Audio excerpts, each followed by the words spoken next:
नमस्कार। मेरे इस अध्ययन चैनल में एक बार आप सभी विद्यार्थियों का पुनः स्वागत है। आज मैं कक्षा 12 नागरिक शास्त्र के चौथे अध्याय सत्ता के वैकल्पिक केंद्र के ऊपर चर्चा करूंगा। सत्ता के वैकल्पिक केंद्र के रूप में हम उन क्षेत्रीय संगठनों की बात करेंगे जो कि कहीं न कहीं आर्थिक रूप से, सैनिक रूप से, सांस्कृतिक रूप से विश्व राजनीति को प्रभावित कर रहे हैं। इसके अलावा चाइना का उदय सत्ता के एक वैकल्पिक केंद्र के रूप में 21वीं शताब्दी में हम देखते हैं। इस अध्याय को हम भाग 1 और भाग 2 के रूप में बनाएंगे, जिसमें पहला पार्ट क्षेत्रीय संगठनों के ऊपर है, जिसमें हम यूरोपीय संघ, आसियान, दक्षिण एशिया क्षेत्रीय सहयोग संगठन दक्षेस, जिसे हम सार्क के नाम से जानते हैं, तथा अफ्रीकी एकता संगठन के बारे में बात करेंगे। यहां हम यह देखते हैं कि क्षेत्रीय संगठन बनाने के उद्देश्य क्या हैं। संयुक्त राष्ट्र संघ के चार्टर में क्षेत्रीयता को सामूहिक आत्मरक्षा का एक साधन माना गया। चार्टर द्वारा यह व्यवस्था की गई कि आपसी विवादों को सुलझाने के लिए क्षेत्रीय संगठनों का प्रयोग किया जा सकता है। राजनीतिक संबंधों और विचारधारा की एकता के कारण किसी खास क्षेत्र के राज्य एक दूसरे के समीप आते हैं और क्षेत्रीय संगठनों का निर्माण करते हैं। ये संगठन सैनिक भी हो सकते हैं, आर्थिक भी हो सकते हैं, सांस्कृतिक रूप से भी हो सकते हैं, या कहा जाए तो उनके भिन्न भिन्न रूप दिखाई देते हैं। क्षेत्रीय संगठनों के गठन पर हम भौगोलिक निकटता का प्रभाव भी देखते हैं। प्रायः यह देखा जाता है कि भौगोलिक निकटता के कारण विभिन्न देशों को एक जैसी आर्थिक और सामरिक समस्याओं से जूझना पड़ता है। उदाहरण के तौर पर इंडोनेशिया और मलेशिया को हम देखें तो ये दोनों पड़ोसी देश हैं। वियतनाम में लंबे समय तक युद्ध की स्थिति रही। इंडोनेशिया और मलेशिया के नेताओं को यह आशंका थी कि वियतनाम पर अपनी पकड़ मजबूत बनाने के बाद कम्युनिस्ट विचारधारा के देश दक्षिण पूर्वी एशिया के अन्य देशों के लिए भी खतरा बन सकते हैं। इसीलिए गैर कम्युनिस्ट देशों ने कम्युनिस्ट आधिपत्य से बचने के लिए आसियान की स्थापना की। 1995 में वियतनाम भी आसियान का सदस्य बना। जहां तक सार्क की बात है तो दक्षेस के सदस्य देश भारत, पाकिस्तान, बांग्लादेश इत्यादि पड़ोसी राष्ट्र हैं। पड़ोसी राष्ट्रों के बीच सहयोग और मित्रता के रिश्ते हों, इसी में इन सभी का हित निहित है और इसी को देखते हुए सार्क की स्थापना की गई। इसी तरह यूरोप में यूरोप के 10 देशों ने मिलकर 1949 में यूरोपीय परिषद का गठन किया। बाद में यूरोप के कई दूसरे देश भी संगठन में शामिल हुए। यूरोपीय परिषद का प्रमुख उद्देश्य था यूरोपीय देशों के बीच आर्थिक एकीकरण की भावना को जागृत करना, साथ ही राजनीतिक आर्थिक सहयोग बढ़ाना। 1957 में रोम की संधि के बाद यूरोपीय आर्थिक समुदाय का गठन किया गया। प्रारंभ में इस संधि को 6 देशों ने स्वीकार किया था, किंतु बाद में 4 और देश इस आर्थिक समुदाय में शामिल हो गए। 1986 तक 12 देश आर्थिक समुदाय के सदस्य बन चुके थे। यूरोपीय आर्थिक समुदाय को राजनीतिक स्वरूप दिलाने में मुख्य भूमिका यूरोपीय संसद की रही। इस संसद के लिए प्रतिनिधियों का चुनाव सदस्य राष्ट्रों की संसदें करती थी। धीरे धीरे यूरोपीय संसद की शक्तियां बढ़ती गईं। 1970 में लक्जमबर्ग की संधि के द्वारा यूरोपीय संसद को यह अधिकार मिल गया कि वह सदस्य राष्ट्रों को यह निर्देश दे सके कि वे अपने आर्थिक बजट किस प्रकार बनाएं। यूरोप में 1957 से लेकर 1992 के बीच अनेक ऐसी घटनाएं घटी जिसके कारण यूरोपीय समुदाय का स्वरूप परिवर्तित होता चला गया और अंततः इसने यूरोपीय संघ का स्वरूप ग्रहण कर लिया। इस संबंध में 1992 की maastricht संधि मील का पत्थर मानी जा सकती है। यह संधि 1 नवंबर 1993 से लागू की गई और इसी दिन यूरोपीय आर्थिक समुदाय ने यूरोपीय संघ का नाम अपना लिया। 1995 तक यूरोपीय संघ में 15 राज्य शामिल हो चुके थे। सोवियत संघ के विघटन के बाद इसमें कई वे देश भी शामिल हुए जो किसी समय सोवियत संघ के गुट में थे। यह सोवियत संघ के पूर्व गणराज्य थे, जैसे कि एस्टोनिया, लाटविया, लिथुआनिया और हंगरी और पोलैंड। ये भी यूरोपीय संघ के सदस्य बने। 2004 में इसकी सदस्य संख्या बढ़कर 25 हो गई। 2007 में बुल्गारिया और रोमानिया भी यूरोपीय संघ में शामिल हो गए। परिणाम स्वरूप इस संगठन के सदस्यों की संख्या बढ़कर 27 हो गई। 1 जुलाई 2013 को क्रोएशिया भी यूरोपीय संघ का सदस्य बन गया। इस प्रकार सदस्य देशों की संख्या अब 28 है।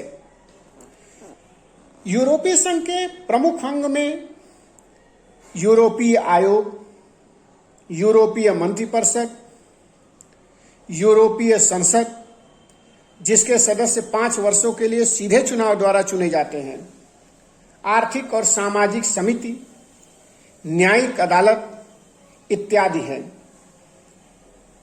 यूरोपीय संघ का झंडा सोने के रंग के 12 सितारों के एक चक्र से सजा हुआ है।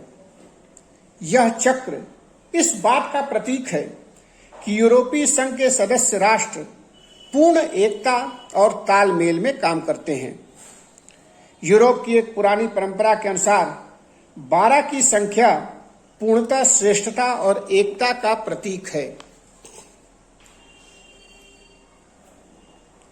यूरोपीय संघ का विश्व राजनीति पर आर्थिक प्रभाव व्यापक रूप से पड़ा। यूरोपीय संघ की साझी कृषि नीति,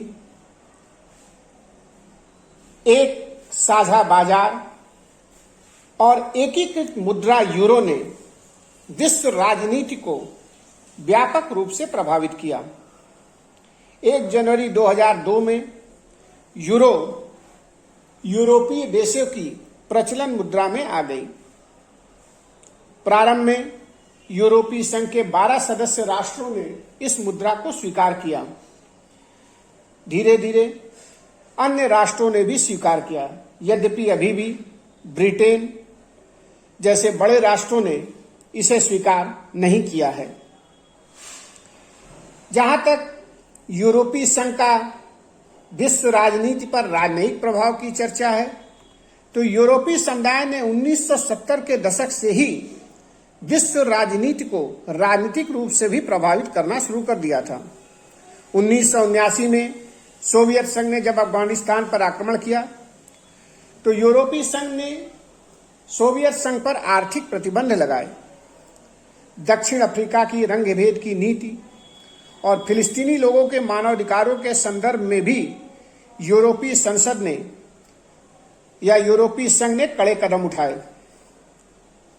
इसका जो सबसे बड़ा कारण है वह यह है कि यूरोपीय संघ के दो प्रमुख देश ब्रिटेन एवं फ्रांस संयुक्त राष्ट्र संघ की सुरक्षा परिषद के स्थायी सदस्य हैं और संयुक्त राष्ट्र संघ के सुरक्षा परिषद के स्थायी सदस्य की शक्ति के रूप में ये दोनों देश विश्व राजनीति को व्यापक रूप से प्रभावित करते हैं।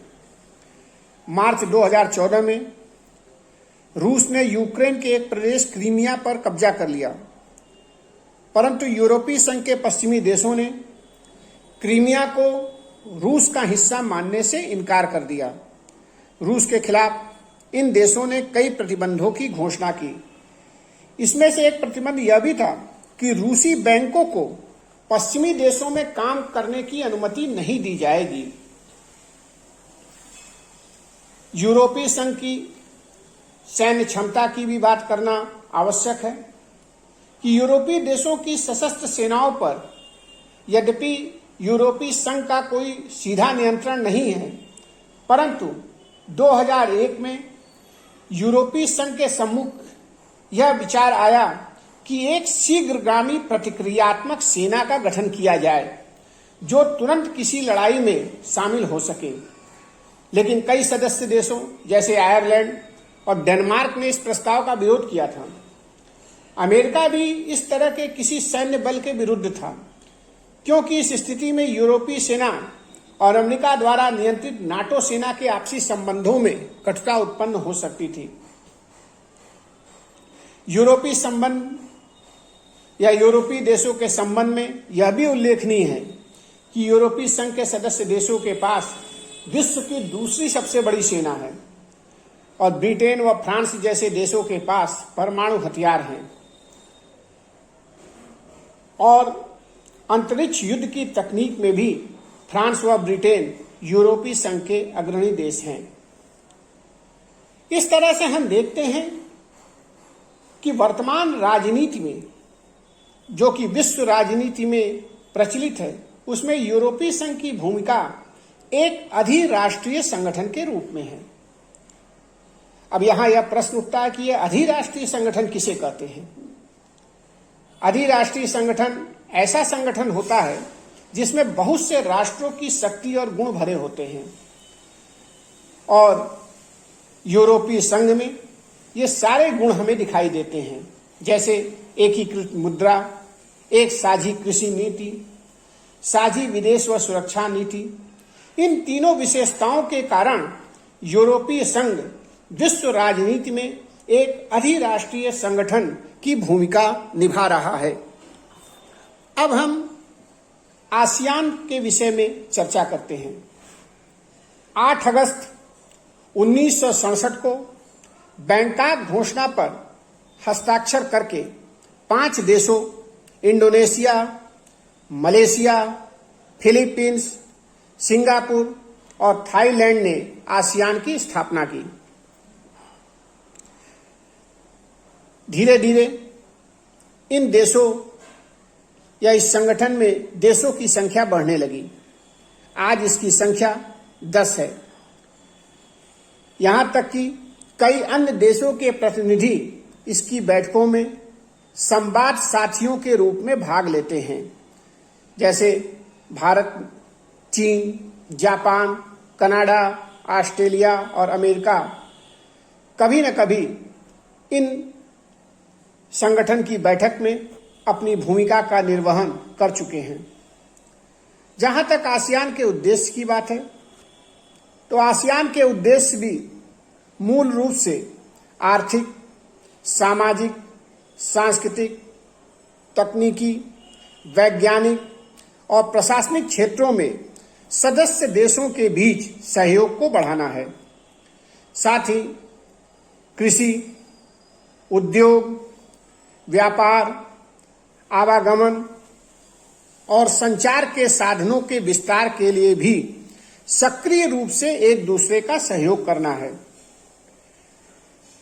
जहां तक आसियान के संगठनात्मक ढांचे की बात है, तो आसियान के प्रबंधकीय ढांचे में हम देखते हैं परामर्श न्यायालय, स्थायी समिति, सचिवालय इत्यादि है।